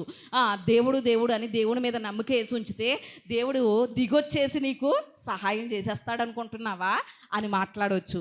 అలాంటి మాటలు ఎదురైనప్పుడు కూడా మనం ఒకటే మాట చెప్పాలి. ఏం మాటో తెలుసా? ఒకసారి చూడండి. హెబ్రీలకు రాసినటువంటి పత్రిక 13వ అధ్యాయం 6వ వచనం చదువుకుందాం. కాబట్టి ప్రభువు నాకు సహాయుడు, నేను భయపడను, నరమాత్రుడు నాకేమి చేయగలడు అని మంచి ధైర్యముతో చెప్పగలిగిన వారమై ఉందాం. దేవునికి స్తోత్రం, హల్లెలూయా. ఏమని చెప్పాలట? ప్రభువే నాకు సహాయుడు. ఈ నరమాత్రులు ఒకవేళ కష్టాలు వచ్చినా, శ్రమలు వచ్చినా, ఈ చులకనపాటి శ్రమలు నన్ను ఏం చేయగలుగుతాయి? నా దేవుని నుండి విడదీయగలుగుతాయా? నా దేవుని ప్రేమ నుండి నన్ను దూరం చేయగలుగుతాయా? కరువైన, ఖడ్గమైన, ఉపద్రవమైన ఏదైనా సరే నా దేవుడు నాకేం చేస్తాడు? సహాయం చేస్తాడు. ప్రభువు నాకు సహాయకుడుగా ఉన్నాడు అని మంచి ధైర్యంతో ఏం చేయాలట? చెప్పగలిగిన వారమై ఉండాలట. చెప్పగలుగుతున్నామా? మనకే నమ్మిక లేదు. చేస్తాడో లేదో, ఇంత ప్రార్థన చేస్తున్నాం కానీ, ప్రభు వైపు చూస్తున్నాం కానీ, అవుతుందో లేదో, జరుగుతుందో లేదో అని ఏమైపోతూ ఉంటాం? టెన్షన్, వణుకు వచ్చేస్తూ ఉంటుంది కదండి. టెన్షన్ పడిపోతూ ఉంటాం. దేవుడు చేస్తాడో లేదో, ఎలా చేస్తాడు? జరిగే అవకాశం లేదు. చాలాసార్లు మన కళ్ళ ముందు కొన్ని పరిస్థితులు ఎలా కనిపిస్తాయో తెలుసా? ఇది జరగదు అన్నట్లుగానే కనిపిస్తాయి. అవునంటారా కాదంటారా? ఇక ఇది ఏమాత్రం జరిగే అవకాశం లేదు, అది వాస్తవమే, జరగదు ఇంకది.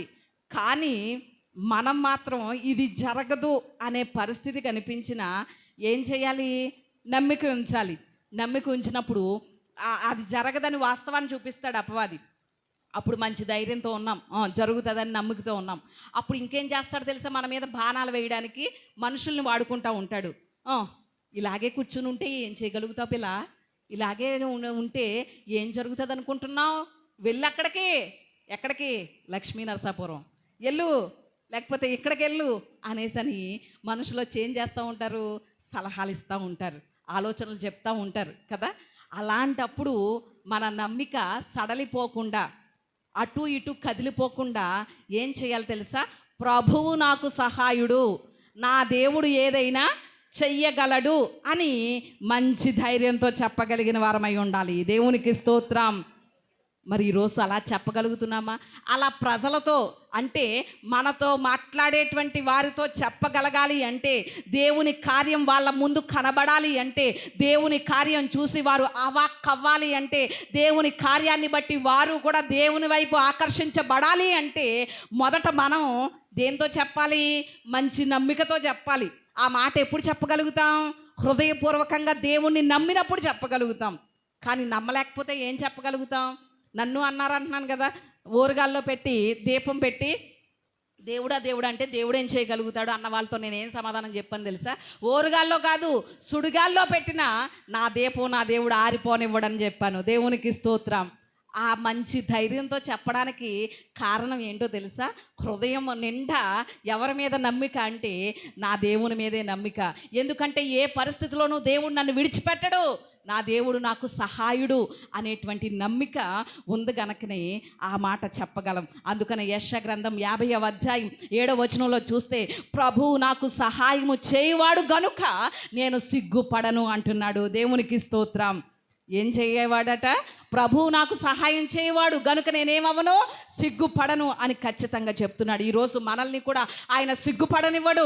ఆయన సహాయం కోసం ఆయన మీద నమ్మిక ఉంచితే ఖచ్చితంగా ఆయన మనల్ని సిగ్గుపడనివ్వడు. ఒకరోజట మనం దేవుణ్ణి గనక నమ్మితే ఆయన సహాయాన్ని ఎలాగైనా ఏ రీతిగా అయినా అందించగలడు. నమ్ముతారా లేదా? ఏ రీతిగా అయినా సహాయము అందించగలడు. ఒకరోజటండి ఒక పాస్టర్ గారు నల్గొండలో వాక్యం చెప్పడానికి, డిసెంబర్ నెలది. నల్గొండలో వాక్యం చెప్పడానికి వెళ్ళి తిరిగి వచ్చేస్తూ ఉంటే వేరే వేరే గ్రామం వెళ్తూ ఉంటే మధ్యలో బండి ఆగిపోయిందట. బండి ఆగిపోతూ ఉంటే వేరే గ్రామం వెళ్ళాలంటే మధ్యలో అడవిలోంచి వెళ్ళాలి. అడవిలోంచి వెళ్తూ ఉంటే ప్రక్కన ఇంకొక వ్యక్తి ఉన్నారట. ఆ దీపాలు కనిపిస్తున్నాయి చూసారా, లైట్లు కనిపిస్తున్నాయి చూసారా, అక్కడికి వెళ్ళాలండి పాస్టర్ గారు మనం అని చెప్పారట. అడవుల మధ్యలోంచి ఆ బండిని తోసుకుంటూ వెళ్తున్నారట. ఆ వెలుగు ఆ గ్రామం వచ్చి చూస్తే ఏ ఇల్లులు లేవట. అడవి దాటిన వెంటనే చూస్తే ఒక ఇల్లు కూడా కనిపించలేదట, ఒక చిన్న గుడిసె కనిపించిందట. సర్లే వీళ్ళని సహాయం అడుగుదాం అని ఆ ఇంటి వారి దగ్గరికి వెళ్ళి తలుపు కొట్టారట. ఆ గుడిసెలోంచి ఒక పెద్ద ఆయన వచ్చాడట. వచ్చి ఎవరు మీరు అన్నాడట. మేము ఇలా పక్క ఊరు వెళ్ళాలండి, బండి ఆగిపోయింది, ఈ రోజుకి ఇక్కడ పడుకుంటామండి అంటే, సరే ఇలా పడుకోండి అని బయట అరుగు మీద పడుకోమన్నాడట. వీళ్ళిద్దరు పాస్టర్ గారు ఇంకొక ఆయన పడుకున్నారట. పడుకుంటే మధ్యరాత్రిలో వచ్చి లేపాడట. లేస్తే ఏంటండి అంటే, ఏమైనా తిన్నారా అన్నాడట. ఏమీ తినలేదండి అన్నారట వీళ్ళు. అంటే అప్పుడు లోపల నుంచి ఇవి సీమండి ప్లేట్లు, చచ్చు ప్లేట్లు అంటారు కదా, ఆ ప్లేట్లలో భోజనం తీసుకొచ్చాడట. అది చూస్తే ఫలవట. అప్పుడు వీళ్ళు ప్రార్థన చేసుకుంటున్నారట. ప్రభువా, ఈ కారు చీకట్లో ఈ చలి ప్రాంతంలో సహాయమే లేని పరిస్థితుల్లో బిర్యానీతో మాకు భోజనం పెడుతున్నావు ప్రభు, నీకు స్తోత్రం అని ప్రార్థన చేసుకుంటుంటే, ఏయ్ ఏం చేస్తున్నారు మీరు అన్నాడట. మేము దేవునికి ప్రార్థన చేసుకుంటున్నామండి అంటే, మా కోసం ప్రార్థన చేస్తారా అయితేని అన్నాడట. సరేనండి చేస్తామంటే లోపలికి వెళ్ళారట. లోపలికి వెళ్తే పడుకున్నటువంటి వాళ్ళ పిల్లల్ని ఏయ్ లేకండి అని ఒక్కడు కొట్టాడట కాలు మీద. పిల్లలు లేచారట. మోకరించండి ప్రార్థన చేస్తారట వీళ్ళు అన్నారట. వీళ్ళు ప్రార్థన చేశారట వాళ్ళ కోసం. ప్రార్థన చేసి బయటకు వచ్చేస్తుంటే, ఎక్కడికి వెళ్తున్నారు అన్నాడట. బయట పడుకోవడానికి వెళ్తున్నామండి అన్నారట. లేదు అని వెంటనే వాళ్ళ ఆవిడ లేపాడట. ఇలేగ అన్నాడట. వాళ్ళ ఆవిడ లేచిందట. ఆ మంచం మీద నుంచి దిగి కింద పడుకో అని వీళ్ళకి ఏమి ఇచ్చాడు, మంచం ఇచ్చాడంట. మంచం మీద పడుకోమని. ప్రభు మంచం మీద పడుకోవడానికి, బయట చలేసేస్తుంది, లోపల పడుకోవడానికి కూడా కృప చూపించామని అలా పడుకున్నారట. ఇక తెల్లవారిందట. తెల్లవారితే వెంటనే ప్రొద్దుట్టే ఒక్కటేసి లేపారట ఈ పాస్టర్ గారిని. ఉలిక్కిబడి లేచారట పాస్టర్ గారు. లేకండి ఇంకెళ్ళండి అన్నారు. ఇంత చీకట్లో ఎక్కడికి వెళ్ళమండి అంటే, తెల్లారిపోయింది వెళ్ళి చూడండి వెళ్ళండి ఇంకా అన్నారట. బయటకు వచ్చేసారట. బయటకు వచ్చేసి బండి దొల్లించుకుంటా వెళ్దాం అనేసి అని బండి పట్టుకుని అప్పుడు ఆ పాస్టర్ గారు అన్నారట, అయ్యా మీ పేరేంటో చెప్పండి అన్నారట.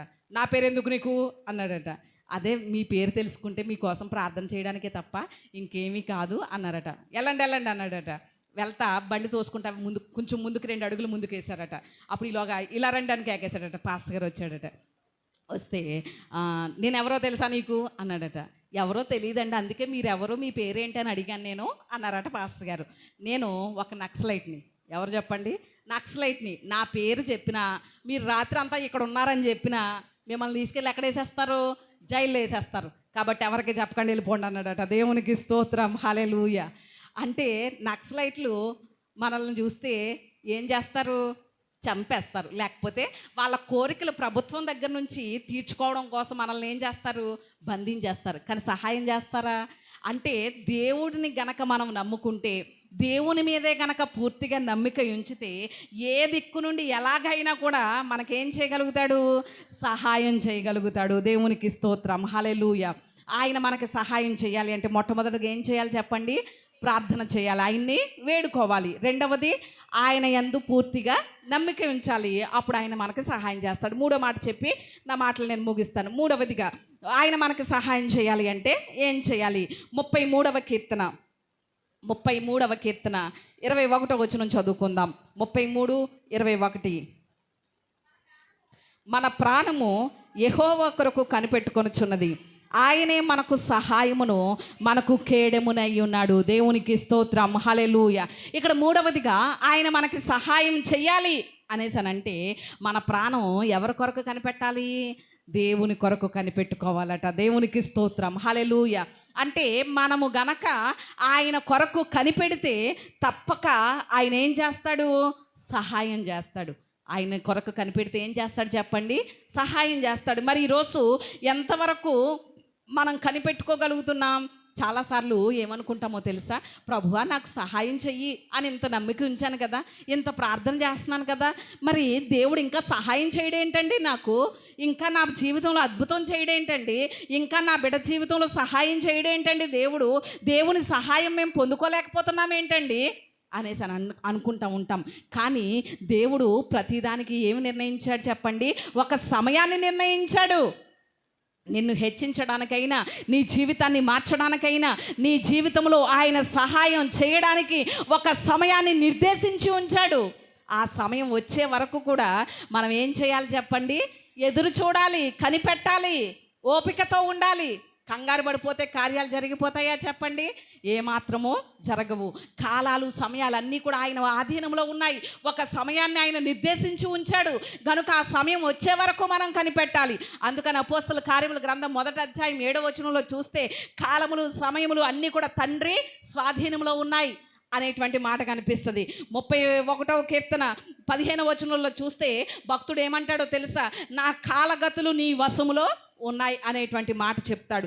అంటే ఈరోజు మన జీవితంలో దేవుని సహాయం పొందుకోవాలి, దేవుని కార్యాన్ని పొందుకోవాలి అంటే దేవుడు నిర్ణయించినటువంటి ఆ సమయం కొరకు మనం ఏం చేయాలి చెప్పండి? కనిపెట్టాలి, ఎదురు చూడాలి, నిరీక్షించాలి. గొర్రెల దొడ్డిలో ఉన్నటువంటి దావీదుని దైవజనుడైనటువంటి సమూయేలు వచ్చి అభిషేకం చేశాడు కదా. అభిషేకం చేసిన తర్వాత దావీదు ఏమనాలి? సౌలు అప్పటికి దావీదుకి అభిషేకం చేసేసరికి సౌలు బ్రతుకున్నాడా, చనిపోయాడా? బ్రతికే ఉన్నాడు. దావీదుని అభిషేకం చేసేసరికి సౌలు ఇంకా బ్రతికే ఉన్నాడు. మరి దావీదు ఏమనాలి? ఏయ్, నన్ను రాజుగా అభిషేకం చేసేసాడు దేవుడు, నువ్వు దిగు గుచ్చి నేను ఎక్కేస్తాను అన్నాడా చెప్పండి?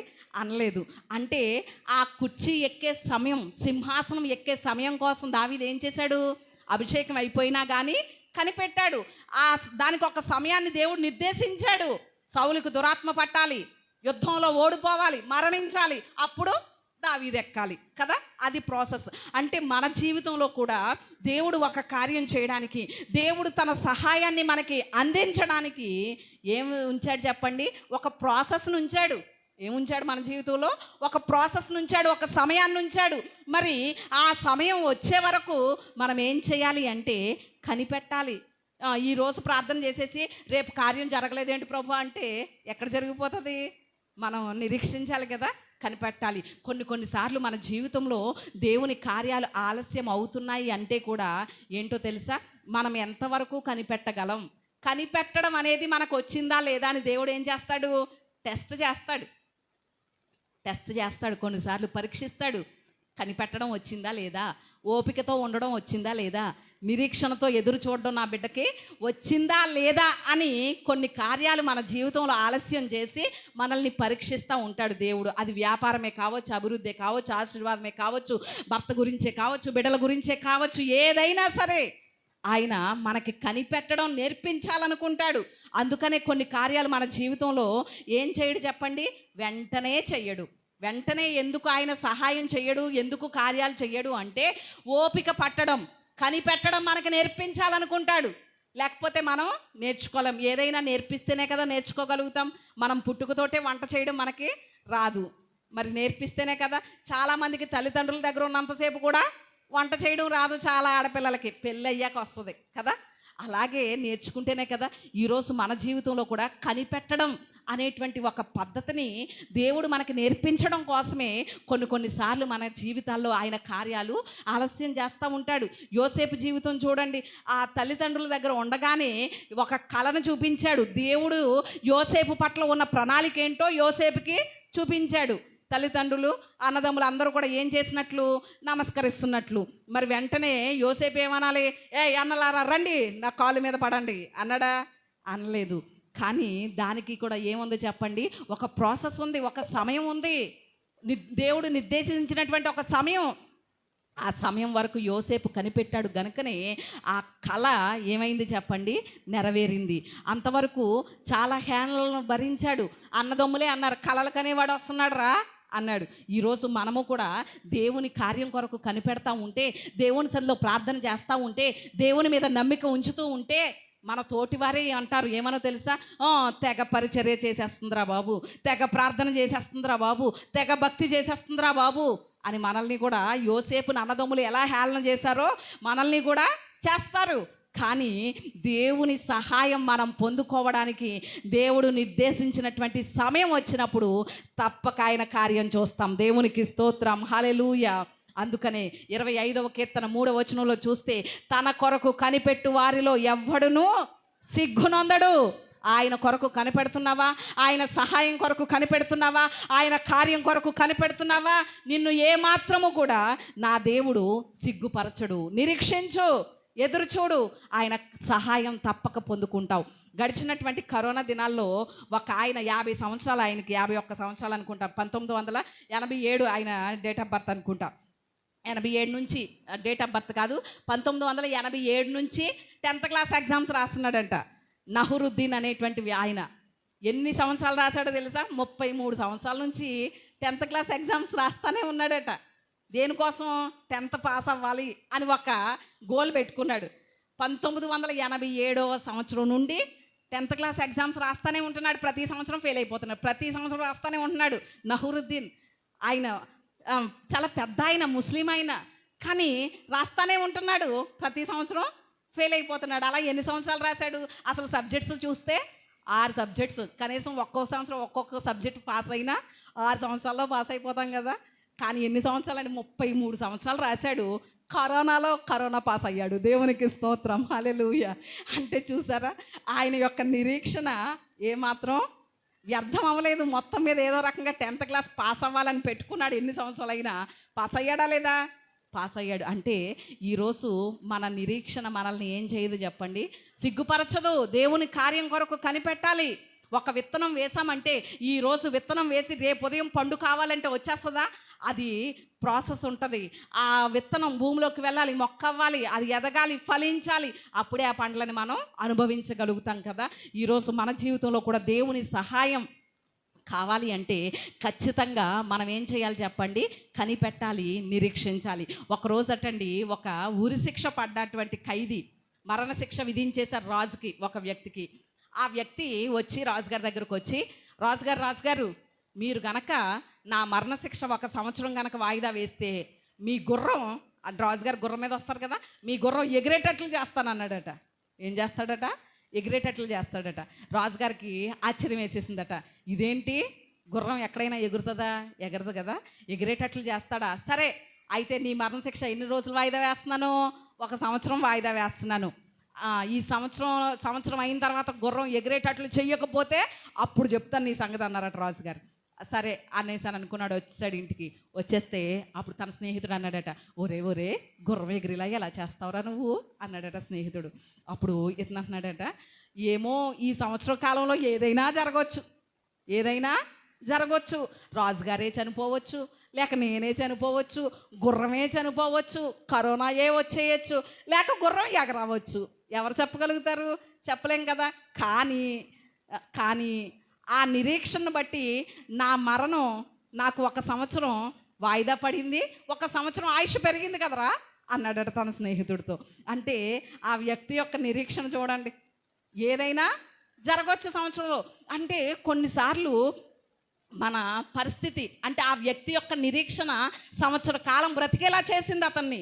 ఈరోజు మన జీవితంలో కూడా మనం నిరీక్షించినప్పుడు, ఎదురు చూసినప్పుడు, కనిపెట్టినప్పుడు ఆ సమయంలో అది జరగదు అనే పరిస్థితులు కూడా ఏమైపోతూ ఉంటాయి? తల్లక్రిందులు అయిపోతూ ఉంటాయి. మరి ఈరోజు ఎంతవరకు నిరీక్షిస్తున్నాం? కొంతమంది మానసిక శాస్త్రవేత్తలటండి, నిరీక్షణ అనేది చాలా బలమైంది, ఈ నిరీక్షణ ద్వారా ఎలాంటివి జరుగుతాయి అని కనిపెట్టడం కోసం మానసిక శాస్త్రవేత్తలు కొన్ని ఎలకలను తీసుకొచ్చి, వేటిని చెప్పండి?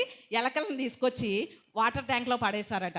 వాటర్ ట్యాంక్లో పడేస్తే 17 నిమిషాల్లో చనిపోయినాయట. ఏంటి? వాటర్ ట్యాంక్లో పడేసిన ఎలకలన్నీ. అప్పుడు ఇంకొక బ్యాచ్ ఎలకలను తీసుకొచ్చారు. ఇప్పుడు 10 ఎలకలను తీసుకొచ్చారు, వాటర్ ట్యాంక్లో పడేశారు, 17 నిమిషాలకి ఏమైపోయినాయి? చనిపోయినాయి అవన్నీ. ఇంకో 10 ఎలకలను తీసుకొచ్చి వాటర్ ట్యాంక్లో వేశారు. తర్వాత మరలా తీసి కొంచెం ఆహారం పెట్టారు, ఫుడ్ పెట్టారు, మరలా వాటర్ ట్యాంక్లో వేశారు, మరలా తీశారు, మరలా ఫుడ్ పెట్టారు, మరలా వేశారు. అలా 10 సార్లు వాటికి ఆహారం ఇచ్చి వాటర్ ట్యాంక్లో వేస్తూ ఉన్నారట. అలా వేసినప్పుడు ఆ సెకండ్ 10 ఎలకలు ఎన్ని గంటలు బతికాయి అంటే 36 గంటలు బతికాయట. ఎన్ని గంటలు చెప్పండి? 36 గంటలు. అంటే ఈ మానసిక శాస్త్రవేత్తలకు అర్థమైంది ఏంటంటే, మొదటి ఎలకలు గంట కాదు 17 నిమిషాలకు ఏమైపోయినాయి? చనిపోయినాయి. కానీ రెండవ బ్యాచ్ చిలకలు 36 గంటలు బ్రతికినాయి. ఎందుకంటే వాటికి నిరీక్షణ ఏర్పడింది. ఈ నీటిలోంచి ఇప్పుడు కాకపోతే కాసేపటికి మనల్ని ఏం చేస్తారు, బయటికి తీస్తారు, ఆహారం పెడతారు అనే నిరీక్షణ వచ్చేసింది. కాబట్టి వాటి యొక్క జీవితకాలం ఎంత అయింది, 36 గంటలైంది. ఈరోజు మనము కూడా చాలాసార్లు దేవుని యందు నిరీక్షణ ఉంచకపోవడం వల్లే, కనిపెట్టకపోవడం వల్ల, ఓపికతో ఎదురు చూడకపోవడం వల్ల దేవుని కార్యాలు పొందుకోలేకపోతున్నాం. ఈరోజు నా దేవుడు చెప్తున్నాడు ఏంటో తెలుసా, నేను సహాయం చేసేవాడను నేనే, నీకు సహాయం చేసేవాడిని నేనే, నీకు సహాయం చేయడానికి ఆకాశ వాహనం ఎక్కి నీ యొద్దకు వస్తున్నాను, నేను నీకు సహాయం చేస్తాను. అది భౌతికంగా అంటావా, లేకపోతే మానసికంగా అంటావా, ఆధ్యాత్మికంగా అంటావా, ఎలాంటి సహాయమైనా సరే నేను నీకు చేస్తాను. నువ్వు నాకు ప్రార్థన చేస్తే చాలు, నువ్వు నా యందు నమ్మిక ఉంచితే చాలు, నువ్వు నా మీద ఎదురు చూస్తే చాలు, కనిపెడితే చాలు, నేను నీకు సహాయం చేస్తానని చెప్తున్నారు. మరి ఈరోజు ఆయన సహాయం పొందుకోవాలంటే ఆయన సన్నిధిలో వేడుకుందాం, నమ్మిక ఉంచుదాం, కనిపెడదాం. అట్టి కృప దేవుడు మనందరికీ దయచేయును గాక.